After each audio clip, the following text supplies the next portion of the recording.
ये प्रश्न कक्षा 12 में ऑब्जेक्टिव में बहुत पूछा जाता है। कह रहा है यदि बिंदु दिए गए हैं, बी के दिए गए, सी के दिए गए, समरेखी हैं तो m का मान ज्ञात कीजिए। इनमें 4 विकल्प दिए गए, कौन सा होगा? तो समरेखी दिया गया। समरेखी कब होते हैं? यदि दिए गए बिंदुओं से त्रिभुज का क्षेत्रफल शून्य हो जाए तो वो बिंदु समरेखी होते हैं। तो त्रिभुज का क्षेत्रफल बस निकाल दो।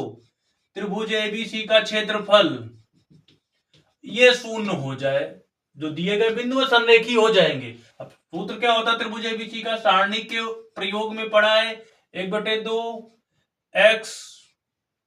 x1 y1 1, x2 y2 1, x3 y3 1, इसका मान शून्य हो जाए। अब ये बिंदु x1 y1, ये x2 y2, ये x3 y3, एक एक ऐसे रख दे, रखने बाद में हल कर दे, उसका मान 0 आना चाहिए। ठीक है, तो ये समरेखी है, करा समरेखी है तो m का मान ज्ञात करो। तो उसके लिए 1/2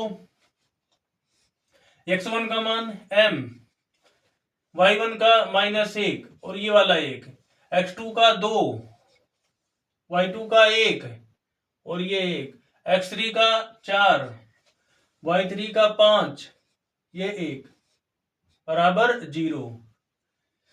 तो 1/2 तो इधर पर छंदा कर दे, खत्म हो गया, शून्य हो गया। अब इसका विस्तार कर दो, जैसे सारणी का विस्तार करते थे। ये पहले पंक्ति से कर रही है, ये कैंसिल, ये कैंसिल, इसका इसमें गुणा 1, -5 का 1 में, फिर माइनस, सूत्र से -1 लिया तो ये प्लस का 1, ये विस्तार कर रही है, कैंसिल, ये तो कैंसिल है, ये पहली पंक्ति।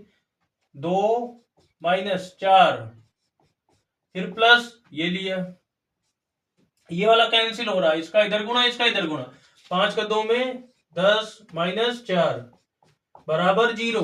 अब ये 4, 5 में से 1 घटा -4, m में गुणा कर दिया, 4m, 2 में 4 घटा दिया, -2, प्लस का है तो -2, 10 में 4 गया, प्लस का 6 बराबर 0, -4m, 6 में 2 गए, प्लस के 4 बराबर 0। ये 4 ये वाला उधर ले गए, -4, m बराबर मल्टीप्लाई वाला बटे में पहुंचा दिया, कट गया, तो m का मान 1। अतः कौन सा विकल्प सही होगा? B number. ऐसे ही महत्वपूर्ण प्रश्नों को देखने के लिए हमारे चैनल को सब्सक्राइब करें, और उसमें बहुत से ऐसे प्रश्न दिए गए हैं जो परीक्षा में आने वाले हैं, तो उनको अब जाकर वहां चैनल से देख सकते हैं।